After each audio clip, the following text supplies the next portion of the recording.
वो मेरी ओर देखकर एक बदसूरत हंसी हंस रही या एक भयानक हंसी जिसको देख के हरिया एकदम डर गया। हरिया को काटो तो खून नहीं। हेलो दोस्तों, मैं निशांत और आप लोग का स्वागत है मेरे यूट्यूब चैनल में, जहां हम बात करते हैं दूसरी दुनियाओं की शक्तियों के कारण घटे घटनाओं के बारे में। दोस्तों, आज की कहानी कुछ ऐसी होगी जो आपके रोंगटे खड़े कर देने के लिए काफ़ी है। तो आगे बढ़ते हैं और कहानी को शुरू करते हैं। यह कहानी एक ऐसे कबाड़ी वाले के बारे में है जो गांव-गांव घूमकर कबाड़ी का सामान लिया करता था। एक दिन उसके साथ कुछ ऐसा हादसा होता है जिसके बारे में हम आगे वीडियो में जानेंगे। हरिया नाम का एक कबाड़ी वाला जिसकी उम्र लगभग 28 से 30 साल की है। यह घटना लगभग 35 से 40 साल पुरानी होगी। हरिया कबाड़ी का काम करता था। उसके परिवार में वो, उसकी बीवी और 2 बच्चे थे।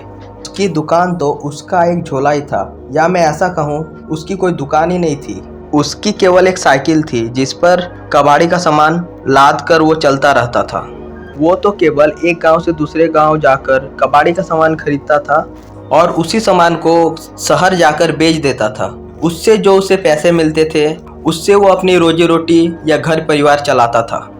तब का समय ऐसा था जब ना तो बिजली हुआ करती थी और ना ही पक्के रास्ते। लोगों के द्वारा बनाए गए कच्चे रास्ते को ही लोग आने जाने के लिए इस्तेमाल करते थे।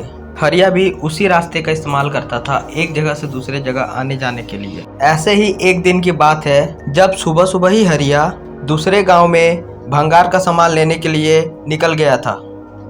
आज उसका दिन अच्छा था और उसे बहुत सारा भंगार मिला, तो उसने सोचा चलो 1-2 गांव और घूम आए तो और ज़्यादा सामान मिलेगा। ये सोचकर वो दूसरे गांव भी चला गया। उसको वहाँ भी खूब सारा भंगार मिला और ऐसे करते करते शाम हो गई। वो सोचने लगा, अरे आज तो समय का पता ही नहीं चला। आज मुझे घर पहुँचने में पक्का देर रात होने वाली है और अगर आज मैं यहाँ रुक जाता हूँ तो घर पर सब मेरी चिंता करेंगे, इसलिए मुझे जल्द से जल्द निकल जाना चाहिए। और यह सोचकर हरिया अपने घर की ओर निकल गया। वैसे तो हरिया गांव से काफ़ी दूर आ गया था। उसे पहुंचने में 3 से 4 घंटे लगने ही वाले थे। उसने मन ही मन सोचा, हे भगवान, आज तो मैं काम के चक्कर में काफ़ी लेट हो गया हूँ। घर पर मेरे बीवी और बच्चे मेरी राह देख रहे होंगे। मुझे जल्द से जल्द घर पहुँचना होगा। उसका घर का रास्ता वैसे तो बहुत लंबा था, पर अगर वो एक शॉर्टकट ले और जंगल के रास्ते से जाए तो वो जल्दी पहुंच जाएगा। यही सब सोचकर वो जंगल के रास्ते की ओर चला गया। लेकिन हरिया को पता नहीं था जिस रास्ते पे वो जा रहा है वो कोई मामूली रास्ता नहीं, बल्कि वो एक खतरनाक रास्ता है। वहाँ एक बहुत खतरनाक चुड़ैल रहती है। रात के लगभग 10 बज रहे होंगे। उस टाइम ना तो घड़ी हुआ करती थी और ना ही मोबाइल। उस टाइम लोग सूरज या चांद को देखकर समय का पता लगाते थे। तो हरिया ने चांद की ओर देखा और आगे बढ़ने लगा। कुछ दूर जाते ही उसे उसके रास्ते के थोड़ी दूरी पर उसे लालटेन और आग की रोशनियां दिखाई दी, तो उसे थोड़ा सा सुकून मिला।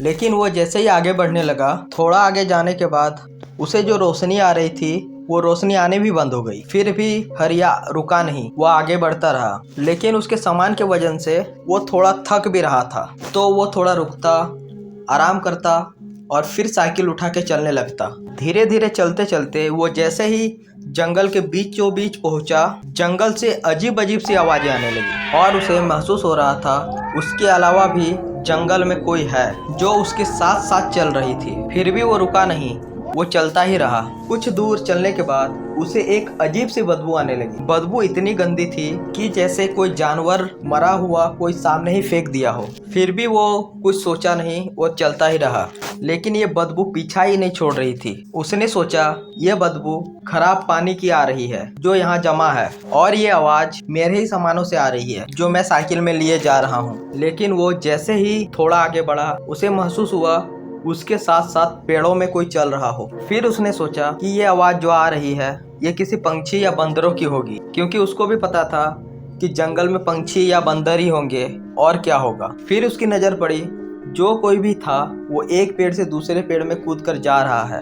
उसे चांद की रोशनी भी थोड़ी थोड़ी आ रही थी, जिससे उसको नजर आया कि वो एक बड़े बालों वाली बूढ़ी औरत थी जो एक पेड़ से दूसरे पेड़ में कूद रही थी। यह देखकर हरिया डर गया, क्योंकि किसी भी बूढ़ी औरत का एक पेड़ से दूसरे पेड़ में कूदना बिल्कुल भी आम बात नहीं। हो ना हो यह एक चुड़ैल है और ये सोचकर हरिया के पसीने छूटने लगे। पर हरिया घबराया नहीं और डर पर काबू पाकर उसने सोचा कि तेज तेज साइकिल चलाता हूँ और यहाँ से निकलता हूँ ताकि इससे मेरी जान बचे। उसने तेज तेज साइकिल चलाना शुरू कर दिया और बस इंतजार करने लगा कि कब इस जंगल से बाहर निकलूं और मैं अपने घर पहुंच जाऊं ताकि इस डायन से मेरी पीछा छूटे। अब उसे वो डायन पीछे दिखाई नहीं दे रही थी और ना ही किसी पेड़ के हिलने की आवाज आ रही। तो उसे लगा कि शायद ये सब मेरा भ्रम होगा और मैं काफी थक भी चुका हूँ, इसीलिए मुझे खाली एहसास ही हुआ होगा, ये सब कुछ नहीं होता। ये सब सोचकर उसे थोड़ा आराम मिला। पर उसने एक बात पर गौर किया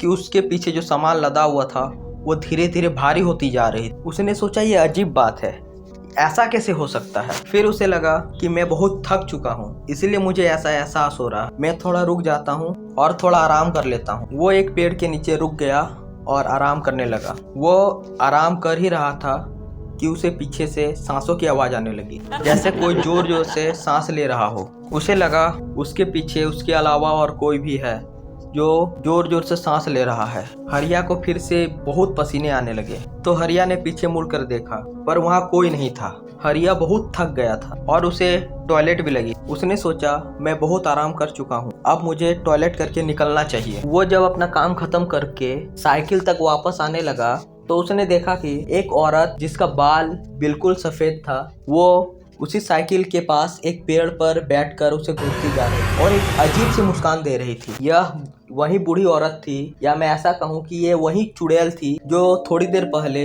एक पेड़ से दूसरे पेड़ में कूद रही थी। उस चुड़ैल को देखकर हरिया की जीभ गले में ही अटक गई और उसको पसीने आने लगे। वो चुड़ैल बहुत ही बदसूरत थी और उसका चेहरा काला जैसे वो आग में जल गई हो और उसने एक काले रंग की साल ओढ़ रखी थी। वो मेरी ओर देखकर एक बदसूरत हंसी हंस रही, या एक भयानक हंसी, जिसको देख के हरिया एकदम डर गया। हरिया को काटो तो खून नहीं, ऐसा हालत हो गया। वो चुड़ैल हरिया को अपनी ओर बुला रही थी। यह देखकर हरिया समझ गया कि यह एक मांसनोची चुड़ैल है और आज मुझे ये नहीं छोड़ेगी। वो चुड़ैल हंसती हुई हरिया के पास आने लगी। हरिया ने सोचा अब जितनी तेज हो सके मुझे यहाँ से भागना होगा। उसने साइकिल वाइकिल वहीं पटक दी और वो अपनी जान बचाकर भागने लगा। अगर मैं नहीं भागूंगा तो ये मुझे जिंदा ही खा जाएगी। ये सोचकर हरिया भागने लगा। वो चुड़ैल भी हरिया का पीछा करना बंद नहीं की। वो एक पेड़ से दूसरे पेड़ में कूद कूद कर हरिया के पीछे जा रही थी। वो चुड़ैल हरिया के पीछे भागता हुआ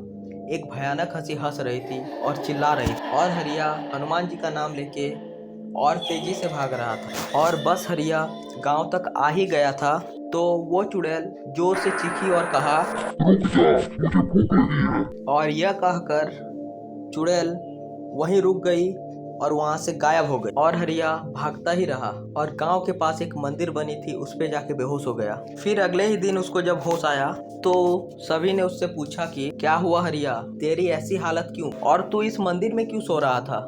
देख तेरे बीवी बच्चे कितने परेशान थे तेरे लिए और तू यहाँ सो रहा है। तो हरिया ने गांव वालों को पूरी बात बताई। जैसे ही गांव वालों ने ये बात सुनी हरिया को बोले, अरे तेरा दिमाग खराब था क्या, जो तू उस मांसनोची चुड़ैल के जंगल से गुजर कर आया, तुझे इसके बारे में कुछ पता नहीं था क्या? तुझे इसके बारे में पता नहीं था क्या? खैर तेरा भाग्य अच्छा था जो तू बच गया, शायद तुझे भगवान ने बचा लिया। अब अपना घर चला जा, वहाँ तेरे बीबी और बच्चे तेरा इंतजार कर रहे हैं। हरिया ने अपना सिर हाँ में हिलाया और भगवान का धन्यवाद किया, भगवान को प्रणाम किया और कुछ गांव वालों को साथ में लेकर वो उस जंगल में गया और वहां गया जहां उसने साइकिल छोड़ी थी। और जब हरिया और गांव वाले वहां पहुंचे तो वहां देखकर चौंक गए। वो जहां साइकिल रखा था वहां ना तो कोई साइकिल पड़ी थी और न ही उसका सामान, बस साइकिल के छोटे छोटे टुकड़े पड़े हुए थे। सब समझ गए कि ये उस चुड़ैल का ही काम है। जब वो चुड़ैल हरिया को पकड़ नहीं पाए तो पूरा का पूरा गुस्सा उसने साइकिल पर निकाली। हरिया उस दिन बच गया और फिर उसने गांठ बांध ली कि अब वो उस जंगल में कभी नहीं जाएगा। वो काम अभी भी करता है, अभी भी वो दूसरे गांव जाता है, लेकिन वो उस जंगल में कभी नहीं गया और ना ही उसकी हिम्मत हुई। उसके बाद सब ठीक रहा। अब हरिया तो जिंदा नहीं है, उसके पोते ने ये बात मुझे लिख कर भेजा और मैं आपके सामने लेके आ गया। तो दोस्तों आप लोगों को ये कहानी कैसी लगी कमेंट में ज़रूर बताएं। अच्छी लगी तो लाइक कमेंट एंड शेयर ज़रूर करें और अपने दोस्तों से शेयर ज़रूर करें।